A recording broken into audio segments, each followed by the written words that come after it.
अंधेरे से भरा हुआ कमरा, कोने से आती हुई मध्यम रोशनी। कमरे के बीचों बीच एक कुर्सी पड़ी हुई है। उस कुर्सी पर एक आदमी को रस्सियों से बांधा हुआ है। हाथ और पैर बंधे होने के कारण वो आदमी अपने आप को छुड़ा नहीं पा रहा है। वो मदद के लिए भी नहीं चीख पा रहा है क्योंकि उसके मुंह में रूमाल ठूंसा गया है जिससे वो चीख न सके।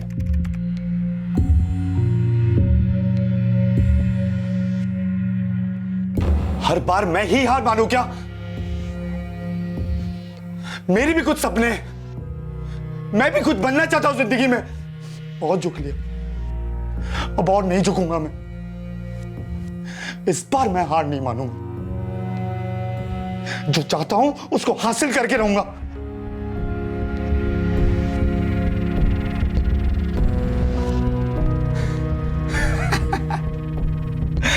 Yes yes, well done superstar Yogesh, well done, you're gonna make it.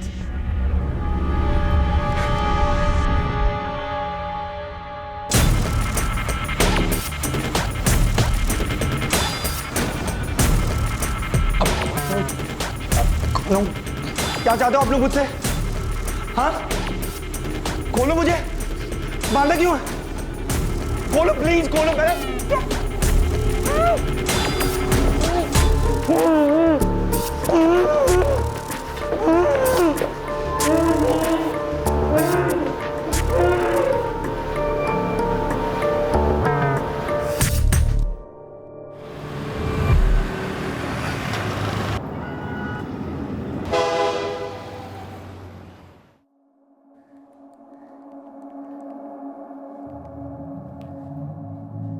The number you have called is currently switched off.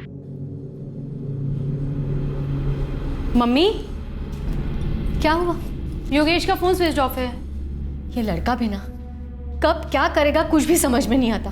तुझे भी नहीं बताया? नहीं मम्मी, कहीं फंस गया होगा। और अभी टाइम ही कितना हुआ है, आ जाएगा ना। हो सकता है रिहर्सल में होगा तो फोन स्विच ऑफ कर दिया होगा। आप भी ना बेकार में ही परेशान होते रहते हो। क्या बात है, इतनी परेशान क्यों? कुछ नहीं पापा, मम्मी की तो आदत है हर वक्त बेकार में टेंशन लेने की। हाँ, इस घर में तुम सारे लोग समझदार हो, मुझे ही आदत है फालतू में बड़बड़ाने की। अरे पर हुआ क्या ये तो बताओ। योगेश का फोन कब से स्विच ऑफ आ रहा है? अरे उसकी मोबाइल की बैटरी चली गई होगी या रिहर्सल में होगा। फिक्र मत करो, आ जाएगा।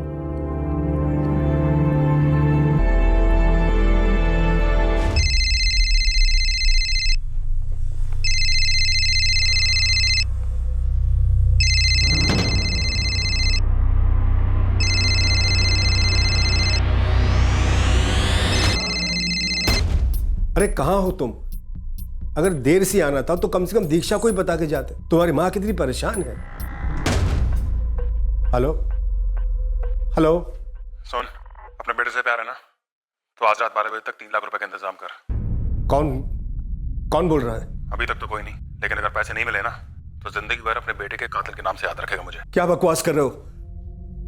कौन तुम? और योगेश कहाँ है? पैसे का इंतजाम कर, पैसे का। मैं दोबारा फोन करूंगा। कौन हो तुम? कुछ टाइम के लिए अपने बच्चे का बाप समझ ले। और जब बाप बच्चों के साथ होते हैं ना, पुलिस की जरूरत नहीं पड़ती। समझ गया? पुलिस को खबर की तो तेरा बेटा कभी वापस नहीं आएगा। हेलो हेलो,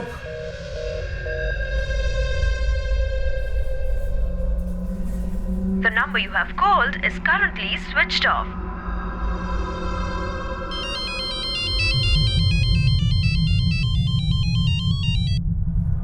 बोलो पंकज। नरेंद्र भाई, किसी ने भी योगेश को मोबाइल से फोन किया था, कह रहा था कि योगेश उनके पास है और आज रात तक 3 लाख रुपयों की मांग की है। क्या मतलब? मुझे कुछ समझ में नहीं आ रहा है। उसने योगेश के मोबाइल से ही फोन किया था और जब मैंने दोबारा फोन किया तो स्विच ऑफ आ रहा है। पुलिस में न जाने की धमकी दी है। क्या करूं? मेरे पास तो पैसे भी नहीं उसे देने के लिए। अगर सच में ऐसा हुआ है तो हमें पुलिस के पास जाना ही होगा।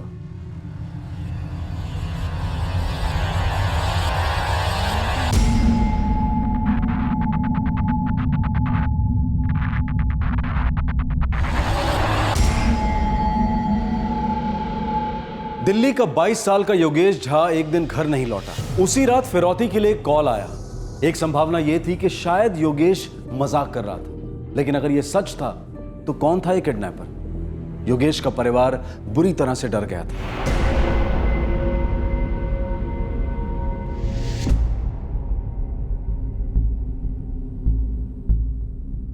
सर उसने 3 लाख रुपयों की मांग की है और कहा कि वो फिर से कॉल करेगा।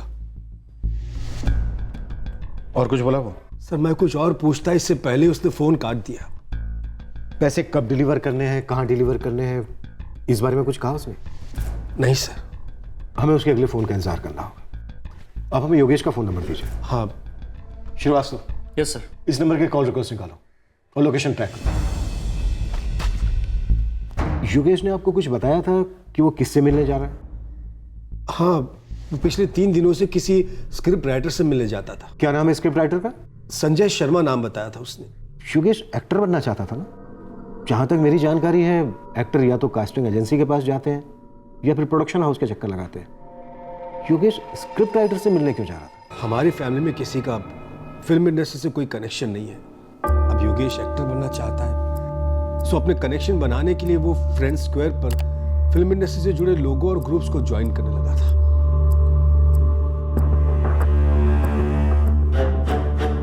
उसी एक ग्रुप में योगेश इस संजय शर्मा के कांटेक्ट में आया था।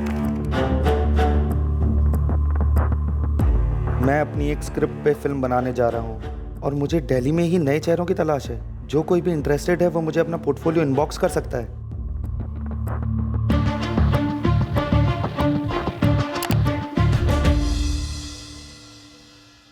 अच्छा पंकज जी, एक बात बताइए, योगेश का एक्टर बनना क्या आपको पसंद था? जी, शुरुआत में हमने कई बार उसे मना किया क्योंकि एक्टिंग में करियर बनाने के लिए इतनी दूर मुंबई हम उसे नहीं भेजना चाहते थे, लेकिन वो अपनी जिद पर अड़ा रहा।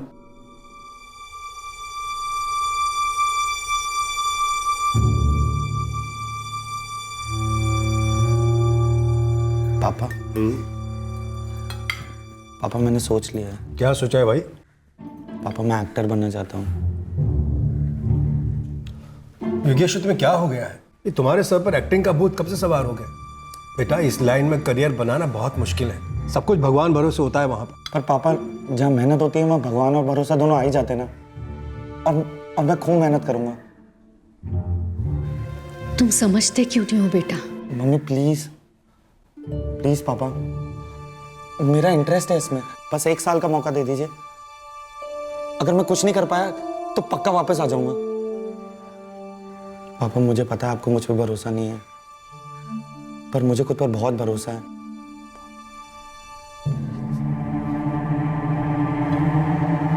प्लीज अब या तो आप लोग मुझ पर भरोसा कर लीजिए या कम से कम मेरा भरोसा ही टूटने दीजिए ना। पर उसके लिए आपको मुझे 1 साल तो देना होगा। अगर कुछ नहीं हो पाया तो आप जो कहोगे मैं वो करूंगा। पापा देखो बेटा, हमें तुम पर बहुत भरोसा है, बस हम तुझे खुद से दूर नहीं करना चाहते। मुंबई बहुत दूर है बेटा, अकेले तुम कैसे रहोगे वहां? पापा आप उसकी चिंता बिल्कुल मत कीजिए, वो सब मैं संभाल लूंगा। और वैसे भी आपका बेटा तो कल का सुपरस्टार है ना। और पता है आपको इन सुपरस्टार्स के पास ना बहुत पैसा होता है। जब भी इच्छा करेगी मैं उड़ के आ जाऊंगा आप लोगों के पास। ठीक है सुपरस्टार साहब, जब आपने तय कर ही लिया है तो जाइए। थैंक यू पापा।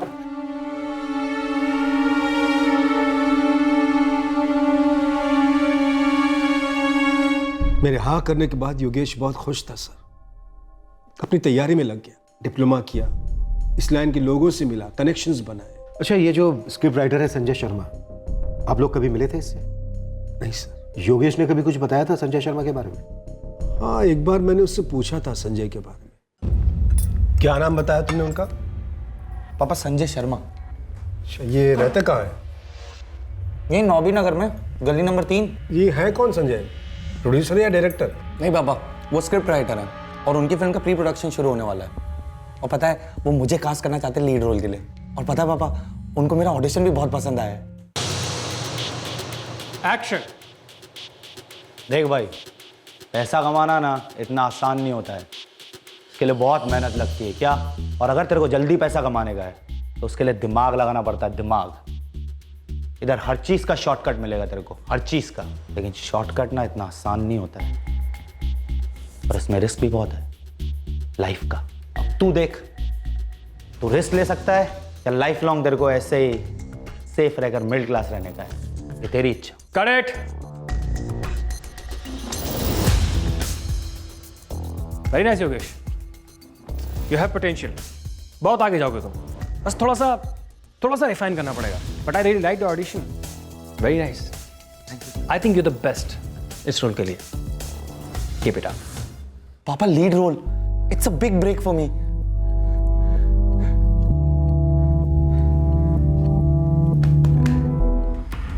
इस संजय शर्मा का फोन नंबर है आपके पास? जी नहीं. आप फ्रेंड स्क्वायर यूज करते हैं? नहीं सर, पर मेरी बेटी दीक्षा यूज करती है. दीक्षा, हमें संजय शर्मा का फोटो चाहिए. क्या तुम अपने भाई की फ्रेंड लिस्ट में जाकर संजय का प्रोफाइल खोल सकती हो? हाँ sir. Please.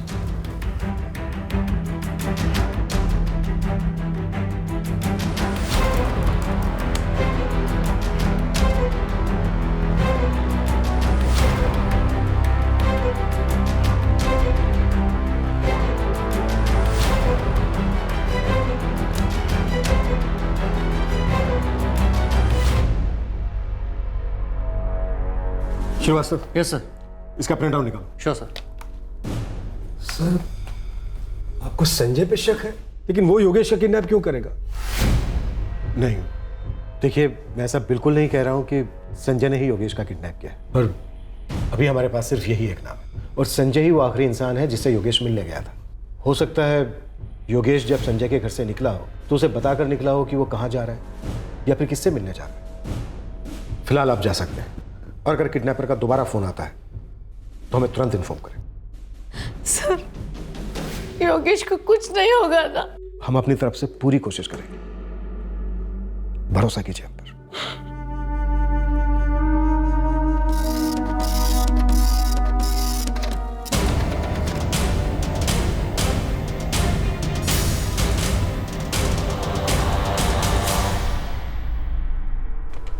The number you have called is currently switched off. The number you have called is currently switched off. Sir, Yogesh के रीसेंट कॉल में से सिर्फ एक नंबर है जो स्विच ऑफ बता रहा है. हो सकता है यही नंबर संजय शर्मा का हो. इस नंबर की कॉल डिटेल्स निकालो. निकलवा लिए सर, थोड़ी देर में मिल जाएगी. श्रीवास्तव, ये संजय शर्मा ना मुझे शुरू से ही खटक रहा है.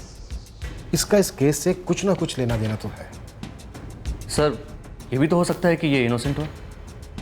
बिल्कुल हो सकता है. हो सकता है ये इनोसेंट हो सकता है इस केस से इसका कुछ लेना देना हो ही नहीं, और ये भी हो सकता है कि किडनैपिंग हुई ना. पर श्रीवास्तव, जब इतना कुछ हो सकता है तो ये भी तो हो सकता है कि यही मास्टरमाइंड है. सब कुछ इसी ने प्लान किया, और ये कोई मजाक नहीं बल्कि एक्चुअल किडनैपिंग. हो तो सकता है. हमें हर संभावना को टटोलना होगा श्रीवास्तव. इस हो सकने और ना हो सकने के बीच बहुत कुछ ऐसा है जो अभी तक हमें नहीं पता, और यहीं कहीं पर उस मासूम की जान अटकी हो सकती है, और हमारी एक छोटी सी चूक उसकी जान ले सकती है.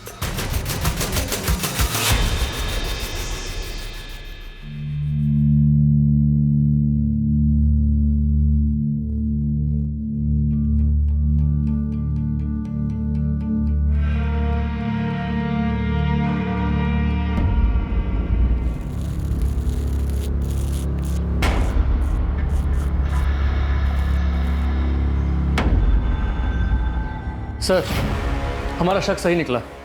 जो नंबर स्विच ऑफ आ रहा था वो संजय शर्मा का ही है, और ये सिम पुणे के एड्रेस पे रजिस्टर्ड है. जब रैंसम के लिए कॉल आया उस समय योगेश का सेल लोकेशन नौवीर नगर ही था, जहां ये संजय शर्मा रहता है. टीम रेडी करो, चल के देखते हैं संजय शर्मा को. एक नाम सामने आया था, संजय शर्मा, योगेश का गॉडफादर. लेकिन क्या वो सच में योगेश का गॉडफादर था या फिर उसकी असलियत कुछ और ही थी? पुलिस उसके दरवाजे तक पहुंच रही थी, जहां कुछ था जो पुलिस का इंतजार कर रहा था.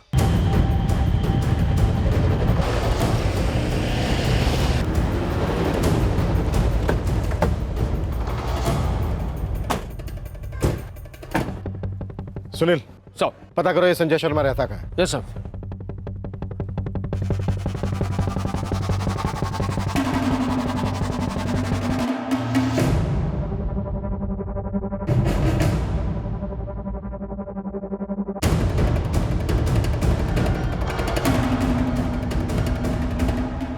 इसे पहचानते हो? हाँ साहब, जानता हूँ सर. कहाँ रहता है ये? साहब वो सामने के अनमोली का अपार्टमेंट में फ्लैट नंबर 201 में रहता है.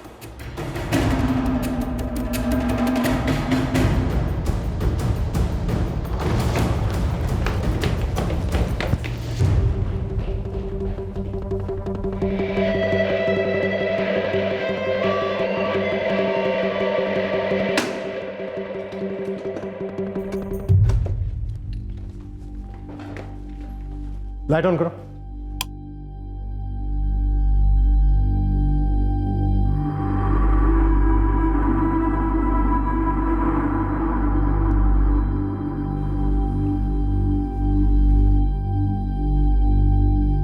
सुनील सर, खोलो इसे। श्रीवास्तव, तुरंत एम्बुलेंस और फॉरेंसिक टीम को बुलाओ। सर। और हाँ, फैमिली को भी इन्फॉर्म करो। Yes sir. सुनील सर, कोना कोना छान मारो। सर।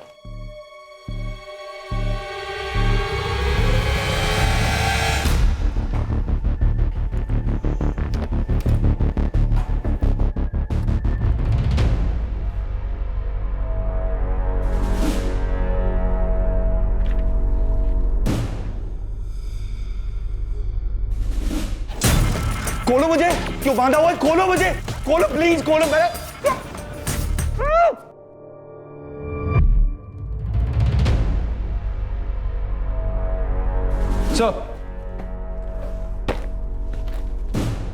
सर ये डायरी और एक फाइल मिली सर। ठीक है सर।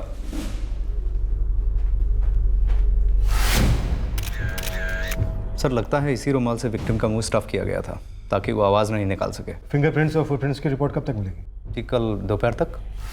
ठीक है, थैंक यू। जिस बात की संभावना थी वो हुई नहीं थी और जिस बात की आशंका थी वो हो गई थी। ये कोई फर्जी किडनैपिंग नहीं थी। योगेश झा को किडनैप करके जान से मारा जा चुका था और उसका so called godfather Sanjay Sharma भी गायब था। ये किडनैपिंग केस अब एक मर्डर केस में बदल चुका था। कई सवाल अपना सर उठाए खड़े थे जिनका जवाब सिर्फ संजय शर्मा दे सकता था। लेकिन ये संजय शर्मा आखिर था कहां?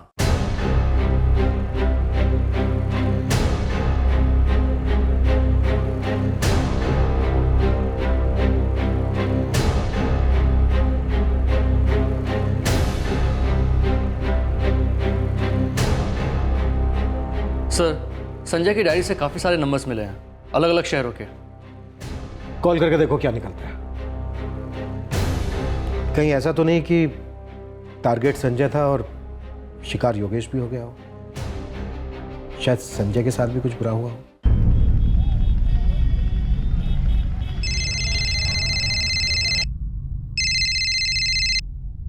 हेलो, त्रिपुरारी पटेल जी बोल रहा हूँ। आप कौन? मैं दिल्ली से police sub inspector Ravindra Srivastava बोल रहा हूँ। बोलिए क्या बात है? क्या आप किसी संजय शर्मा को जानते हैं जो दिल्ली में रहता है? हाँ, संजय शर्मा तो हमारे मकान मालिक जयकांत शर्मा का बेटा है। आप हमें जयकांत शर्मा का नंबर दे सकते हैं? घर के किराए का लेन देन तो हमेशा संजय ही करता है, हमें जयकांत जी से काम ही नहीं पड़ता कोई। और कोई इन्फॉर्मेशन? हाँ सर, आज सुबह ही संजय का फोन आया था, कह रहा था कि उसे अगले महीने का किराया भी एडवांस में चाहिए और उसने ये भी कहा कि वो खुद 2-3 दिन में आके पैसे ले लेगा। आप हमें जयकांत शर्मा का एड्रेस दे सकते हैं? सर एड्रेस तो मेरे पास नहीं है, पर मुझे इतना पता है कि उनकी फैमिली फतेहपुर में रहती है। तुम्हारा रेंट एग्रीमेंट तो बना ही होगा ना? हाँ सर, एग्रीमेंट तो बना है। तो उसमें से देखकर एड्रेस दे दो। शाम को घर जाते ही मैं आपको फोन करके बता दूंगा सर।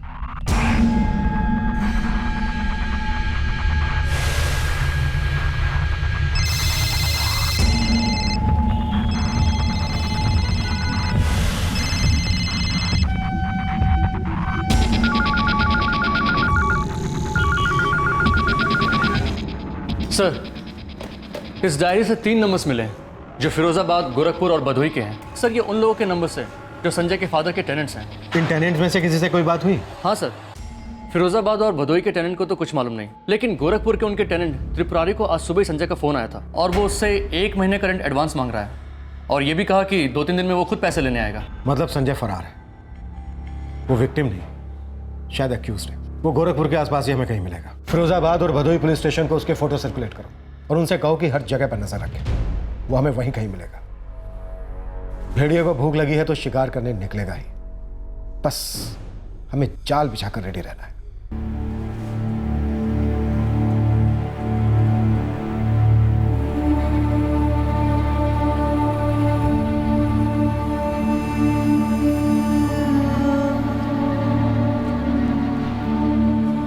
पोस्टमार्टम हो चुका है, कुछ पेपर्स हैं, उन पे साइन करके आप बॉडी को यहाँ से ले जा सकते हैं। सर, संजय के फादर जयकांत शर्मा से बात हो गई है, वो कल दोपहर तक पुलिस स्टेशन आ जाएंगे। गुड। और सर, पोस्टमार्टम रिपोर्ट के मुताबिक विक्टिम की मौत स्ट्रैंगुलेशन की वजह से हुई है। डॉक्टर्स का कहना है कि स्ट्रैंगुलेशन के लिए रोप का इस्तेमाल किया गया है। पैरों और कलाइयों पर रोप के मार्क्स भी हैं। मौत की टाइमिंग कल दोपहर 3 से 6 के बीच की है। पर पंकज ने तो हमें रैंसम कॉल की टाइमिंग कुछ और ही बताई थी। रात 8:30 बजे के करीब। मतलब रैंसम कॉल किए जाने से पहले ही योगेश मर चुका था। Yes sir. लेकिन सर, संजय योगेश का मर्डर क्यों करेगा? ये तो हमें संजय ही बताएगा। उसका फोन ट्रेस हुआ? नहीं सर, उसका मोबाइल अभी बंद है।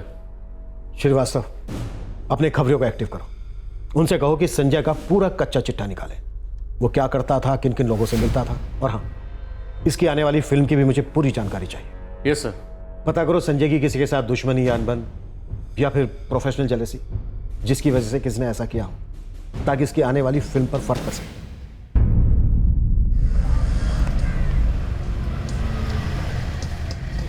स्टेशन चलना है, जल्दी चलिए। सर, संजय के फादर जयकांत शर्मा को पुलिस स्टेशन बुलाया। और वो आने के लिए इजीली तैयार भी हो गए? हाँ सर, ये कहा कि उनकी प्रॉपर्टी को लेकर कंप्लेंट आई है, अर्जेंट में दिल्ली आना पड़ेगा वरना वारंट इशू हो जाएगी। वो 2 घंटे में यहाँ पहुँच जाएंगे। एक खबरी को भी उनके पीछे लगा दिया है।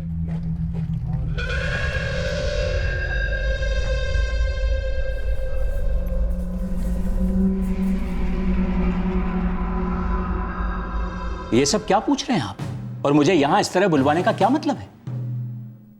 जयकांत जी, हमें शक है कि आपके बेटे ने यहाँ दिल्ली में एक लड़के का कत्ल किया है, और कत्ल के बाद से वो फरार है। उसका फोन भी स्विच ऑफ। क्या बकवास कर रहे हैं आप? मेरा बेटा किसी का कत्ल क्यों करेगा? देखिए इंस्पेक्टर साहब, वो कोई क्रिमिनल नहीं है, मैं भी एक प्रोफेसर हूं। वो ऐसा काम कर ही नहीं सकता।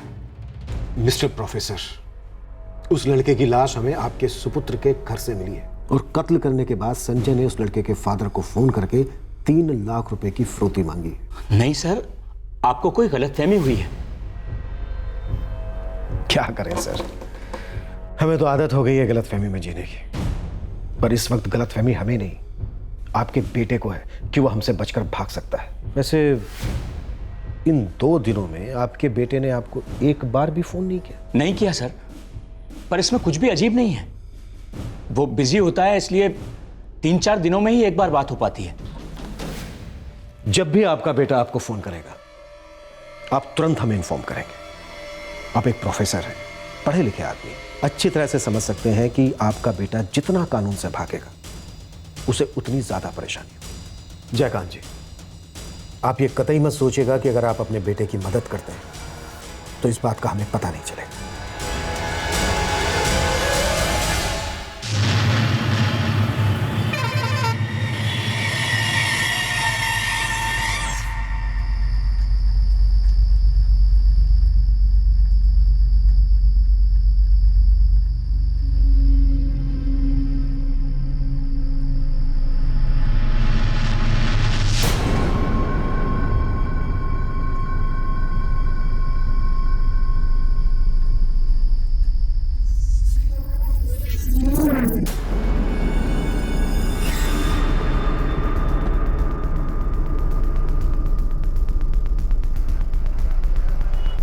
हेलो पापा, मैं संजय बोल रहा हूँ। कहाँ है तू?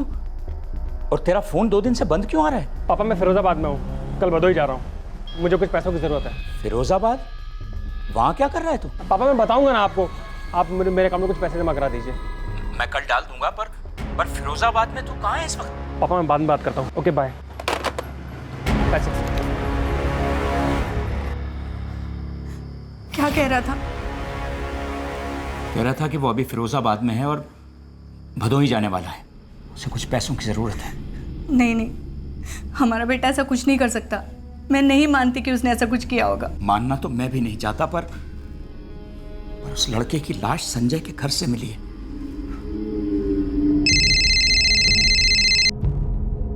हाँ बेटू बोल। साहब, पूरी कुंडली छान मारा, इस संजय का बैकग्राउंड पूरा क्लियर है। अपनी स्क्रिप्ट पर फिल्म बनाना चाह रहा था, कुछ प्रोड्यूसरों से मिला भी, पर कहीं से ना हाँ हुआ और ना ही ना। कोई दुश्मनी नहीं, कोई मजबूरी नहीं। इसका योगेश को मारने का कोई रीजन नहीं था साहब। ठीक है,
हेलो हेलो पापा।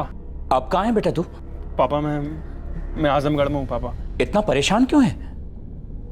क्या बात है बेटा? संजय बेटा क्या हुआ? तो पापा एक्चुअली मुझसे दिल्ली में एक लड़के का मर्डर हो गया गलती से। क्या बोल रहा है तू? मुझे बहुत डर लग रहा है पापा, पुलिस मेरे पीछे पड़ी होगी। पापा प्लीज पुलिस को मत बताना। संजय मेरी बात सुन, तू सीधे पुलिस के पास जा और सरेंडर कर दे। नहीं पापा नहीं, मैं जेल नहीं जाना चाहता। बेटा देख, तू पहले सरेंडर कर दे, फिर हम तुझे निकलवा लेंगे। नहीं पापा। देख बेटा, मैं हरिहर चाचा से बात करता हूँ, वो जरूर हमारी मदद करेंगे, हम तेरी बेल करवा लेंगे। अच्छा तू एक काम कर, तू सीधे घर आ जा, मैं सब ठीक कर दूंगा बेटा। ठीक है पापा, मैं आ जाता हूँ।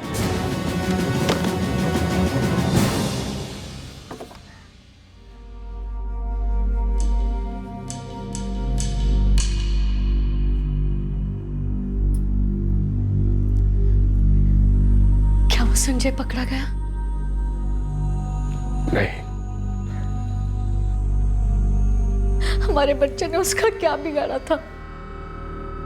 उसने ऐसा क्यों किया? मुझे नहीं पता अंजलि, मुझे कुछ नहीं पता। पुलिस का बिछाया हुआ जाल आखिर सही जगह पर जाकर बिछ गया था। शिकार जाल से अनजान शिकारी की तरफ बढ़ रहा था। पुलिस को बस अब एक मौका चाहिए था।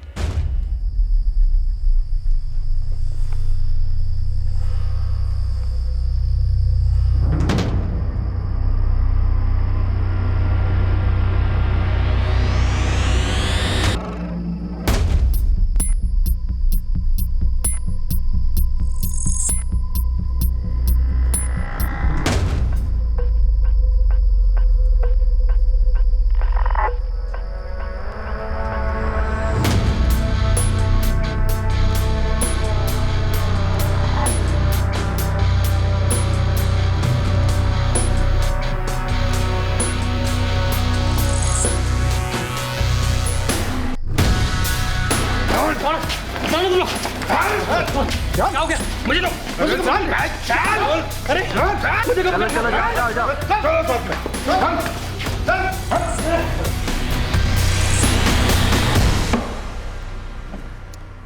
हो जा शुरू।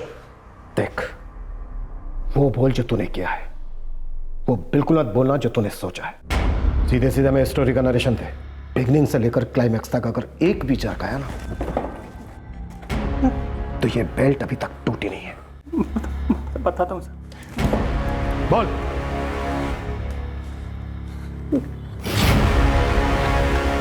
सर 2 साल पहले फिल्म मेकिंग और डायरेक्शन में कोर्स करने के बाद मैं मुंबई आ गया। वहाँ 8 महीने तक स्ट्रगल की, पर किसी भी अच्छे प्रोडक्शन हाउस में मुझे कोई काम नहीं मिला। कुछ समझ में नहीं आ रहा था, तो मैं दिल्ली शिफ्ट हो गया। मुंबई के मुकाबले दिल्ली सस्ता है रहने के लिए। लगा कुछ काम भी हो जाएगा, थोड़ा बहुत काम मिला भी, पर कोई फायदा नहीं हुआ। फिर मेरे पास पैसे एकदम ख़त्म हो गए थे सर, और मैं नहीं चाहता था कि मैं घर से पैसे मांगता रहूं। इस बीच में योगेश कहाँ से आ गया? उसे मारने की वजह? मेरी ज़रूरतें ही मेरी वजह बन गई थी सर। हर ज़रूरत को पूरा करने के लिए पैसों की ज़रूरत थी, जो मेरे पास बिल्कुल नहीं थी। ऐसे 4-4 स्क्रिप्ट थी मेरे पास, जो मैंने खुद ही लिखी थी, और उन्हें लेके खूब चक्कर लगाए प्रोड्यूसर्स के, पर हर जगह सिर्फ तारीफें ही मिलती थी, कहीं कोई काम नहीं मिला। बिना पैसों के दिल्ली रहना मेरे लिए बहुत मुश्किल हो गया था सर। और आखिरकार मेरे दिमाग में ये प्लान आया। कैसा प्लान? मैंने ठान लिया था कि किसी को जहाँ से मैं लेकर फंसाऊंगा, उसे किडनैप करूंगा और फिर उसकी फिरौती मांगूंगा। फिर तूने योगेश को ट्रैप किया? जी सर। कैसे?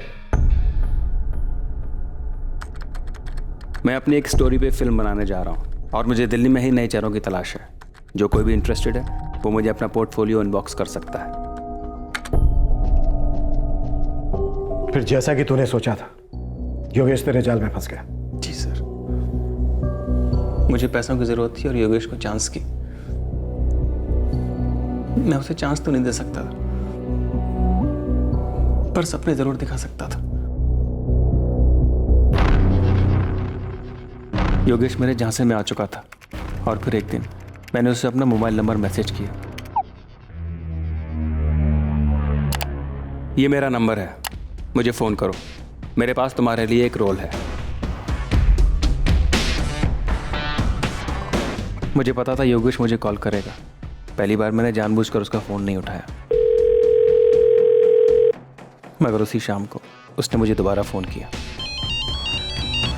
हेलो संजय जी। हाँ बोल रहा हूँ। आप कौन? जी मैं योगेश बोल रहा हूँ, हमारी फ्रेंड स्क्वायर पे बात हुई थी। ओह योगेश, कैसे हो? सॉरी यार, मैं तुम्हारा फ़ोन रिसीव नहीं कर पाया, मैं थोड़ा बिजी था। नहीं कोई बात नहीं सर, आप बताइए। I am good.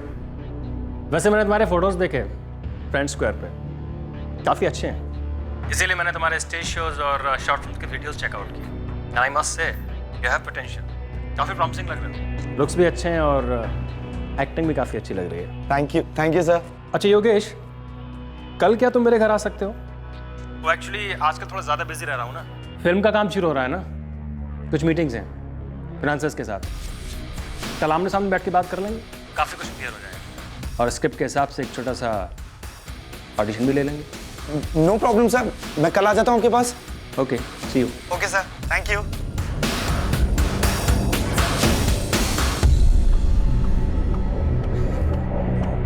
yes! और अगले दिन वो मेरे घर आया।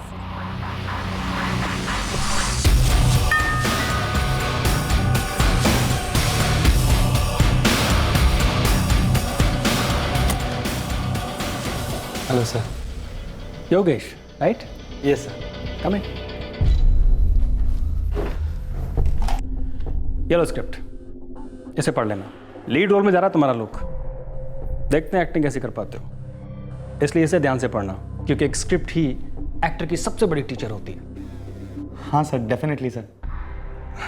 तो मैं स्क्रिप्ट पढ़ लेता हूँ और आप एक्टिंग की बिल्कुल भी चिंता मत कीजिए, मैं बहुत मेहनत करूँगा इस कैरेक्टर के लिए। मुझे तुमसे ऐसी उम्मीद है। इसी फिल्म का प्री प्रोडक्शन शुरू हो रहा है और लीड रोल के लिए एक्टर की ज़रूरत है, बट आई थिंक मुझे मेरा हीरो मिल गया है। Thank you sir. योगेश मेरी बातों में आ चुका था, मुझे बस अपना प्लान एग्जीक्यूट करना था। हमने उस दिन स्क्रिप्ट डिस्कशन ही किया।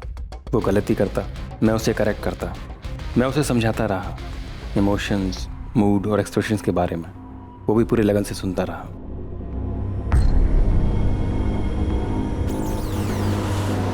और फिर अगले दिन भी हमने उन्हीं चीज़ों पर काम किया। योगेश इम्प्रूव भी कर रहा था।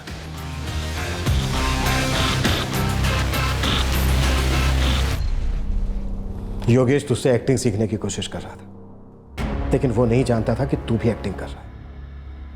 तू भेड़ की खाल में छिपा भेड़िया था। तुझे तो पैसे चाहिए थे ना, फिर तूने उसको मार क्यों डाला? योगेश, तुम एक्टिंग तो अच्छी कर ही लेते हो, लेकिन जब तक एक्टर अपनी बॉडी लैंग्वेज का इस्तेमाल ना करे ना, उसकी एक्टिंग में जान नहीं आती। और आज हम वही सीखेंगे।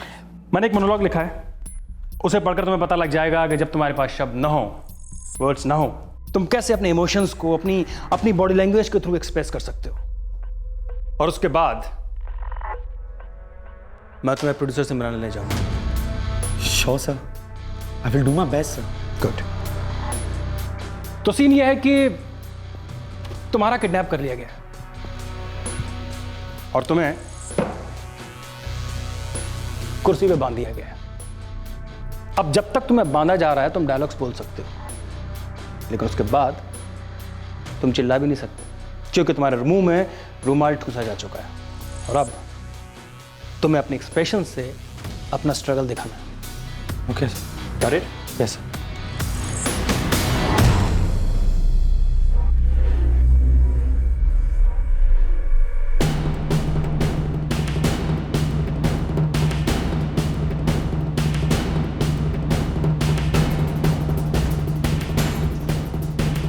कौन हो आप लोग? हाँ? कौन हो? बताओ क्या चाहते हो? खोलो मुझे, क्या चाहते हो आप लोग मुझसे? और ये मुझे बांधा क्यों है? खोलो से, खोलो, खोलो प्लीज, खोलो। मेरा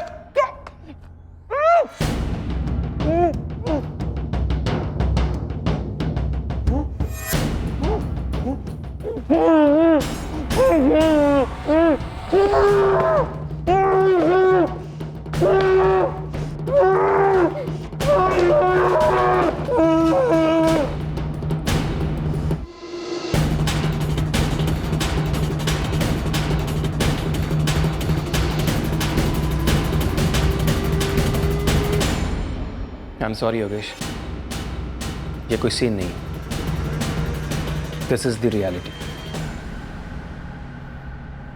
मैंने तुम्हें किडनैप किया है।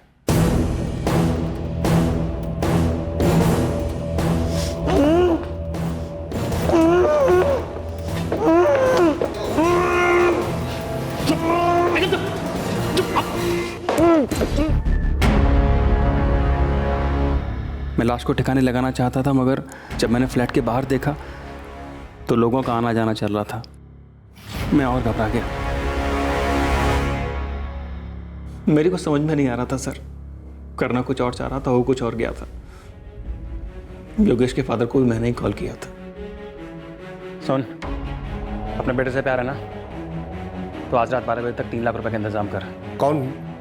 कौन बोल रहा है? अभी तक तो कोई नहीं, लेकिन अगर पैसे नहीं मिले ना तो जिंदगी भर अपने बेटे के कातिल के नाम से याद रखेगा मुझे। मगर मुझे पता था कभी न कभी तो मैं पकड़ा जाऊंगा, पर मैं जेल नहीं जाना चाहता था सर, इसीलिए वहां से भाग गया। मगर जेल तो तू आ गया ना। तूने एक लड़के को सपने दिखाए, फिर लालच में आकर उसके सपनों को उसी के खून से रख दिया। मुझसे बहुत बड़ी गलती हो, मुझे माफ कर दीजिए सर। ये जो तूने गलती में किया है ना, अब इसके लिए तू जिंदगी भर पछताएगा। तूने अपनी जिंदगी तो खराब कर ही ली। तूने एक पैशनेट लड़के को मार डाला, उसके परिवार को तोड़ डाला। तूने किसी एक को नहीं बल्कि एक पूरे परिवार को जीते जी मार डाला है संजय।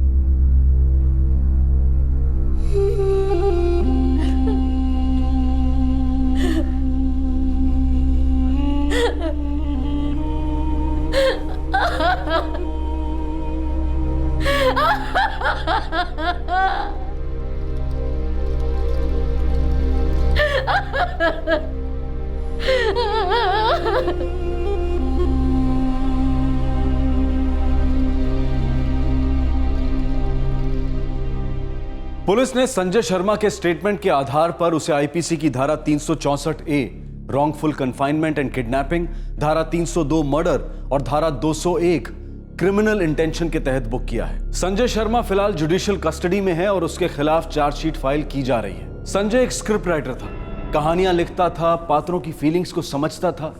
क्या वो योगेश की फीलिंग्स को नहीं समझ पाया? क्या वो ये नहीं समझ पाया कि उसकी इस हरकत से एक पूरा परिवार टूट जाएगा? संजय ने सिर्फ लालच के इमोशन को समझा और एक जुर्म किया। हकीकत में पैसा कमाने के सारे शॉर्टकट्स सिर्फ अंधी गलियों में ही खत्म होते हैं। आपसे फिर मुलाकात होगी क्राइम पेट्रोल सतर्क में एक और नए केस के साथ। तब तक अपना ख्याल रखें, सुरक्षित रहें और याद रखें, सही वक्त, सही कदम, सतर्क रहें। जय हिंद।